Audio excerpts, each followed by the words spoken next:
చేస్తున్నారు కదా, ప్రత్యేక శాసనసభ సమావేశాలు ఏర్పాటు చేద్దాం. ఒకరోజు కృష్ణానది జలాల మీద, ఇంకొక రోజు గోదావరి నది జలాల మీద చర్చ చేద్దాము.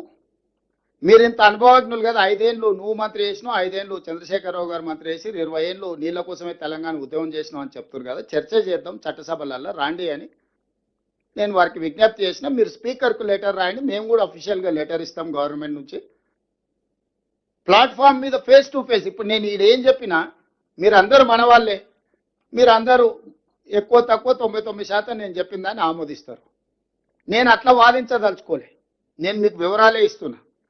చంద్రశేఖరరావు గారు, హరీష్ రావు గారు టీఆర్ఎస్ పార్టీని శాసనసభలో నించోబెట్టి ఒక్కొక్క జీవో ఒక్కొక్క పేపర్ చదివి వినిపించి ఆ రోజు ఏ విధంగా మనకు తెలంగాణ ప్రజల పట్ల మరణ శాసనం రాసిండ్రో, ఈ రాచపుండు ఎవరు తీసుకొచ్చి తెలంగాణ ప్రజలకు అంటగట్టినరో మనం చర్చించుకోవాల్సిన అవసరం ఉంది.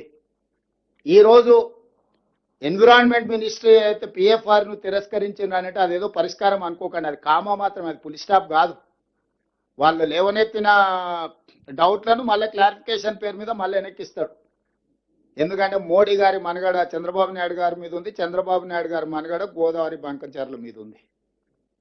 ఇవన్నీ నదుల అనుసంధానం లాగా రివర్ ఇంటర్లింకేజ్ లాగా ఇదంతా పొలిటికల్ ఇంటర్లింకేజ్ ఉన్నది.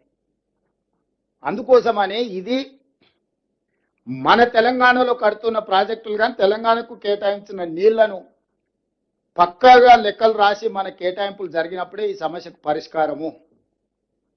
ఇది ఒక రోజు, ఒక నెల, ఒక సంవత్సరంలోనూ తేలే వివాదం కాదు. అందుకే ఈ హాల్లో ఉన్న ప్రతి ప్రజాప్రతినిధి దీన్ని నేర్చుకోవాలి. ప్రతి గ్రామంలో, మండలంలో, జిల్లాలో మీరు అంశాన్ని ఖచ్చితంగా మీరు ఏదైనా ఉపన్యాసం ఇవ్వండి. ఒక 5 నిమిషాలు ప్రజలకు ఇది వివరించాలి, ఏ విధంగా చంద్రశేఖరరావు గారు తెలంగాణ రైతులకు ద్రోహం చేసిండో, రాష్ట్రం వచ్చిన తర్వాత కూడా మన నీళ్ళని ఎట్లా ఆంధ్రప్రదేశ్కు తాకట్టు పెట్టిండో. ఆ రోజు ఆయన, ఇప్పుడు వీడియోలో చూసిరు, ఆయన గొప్పల కోసం ఎట్లా మాట్లాడుతుండో, కొందరికి నచ్చదు, కొందరు కడుపు నొప్పి ఉంటుంది, కొందరికి అది ఉంటుందని. అసలు ఆలోచన ఎందుకు వస్తుంది ఆయనకి? ఎవరికో కడుపు నొప్పి ఉంటుందని, ఎవరికో బాధ ఉంటుందని. అంటే ఎవరన్నా ఆయన ఏమన్నా అనేరు కానీ అని ముందుగానే మన మీద బురద చల్లుతున్నాడు, మన ఉద్దేశాలను, మన ఆలోచనలని తప్పు పట్టాలన్నట్టుగా. చంద్రశేఖరరావు గారు శాశ్వతం కాదు, చంద్రశేఖరరావు గారు సృష్టించిన సమస్యలు శాశ్వతం కాదు.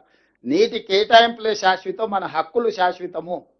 మన శాశ్వతమైన నీటి హక్కుల కోసము మనం ఖచ్చితంగా ఒక స్పష్టమైన విధానంతో ముందుకు వెళ్ళాలి.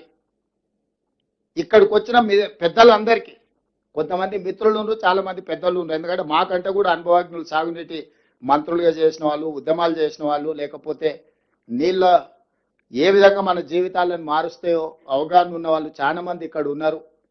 మీ అందరికీ ముఖ్యమంత్రిగా నా విజ్ఞప్తి ఒకటే, ఇది మన అందరం బాధ్యతగా గుర్తించి మనందరం కలిసికట్టుగా ఒకే మాటను వినిపించాలి.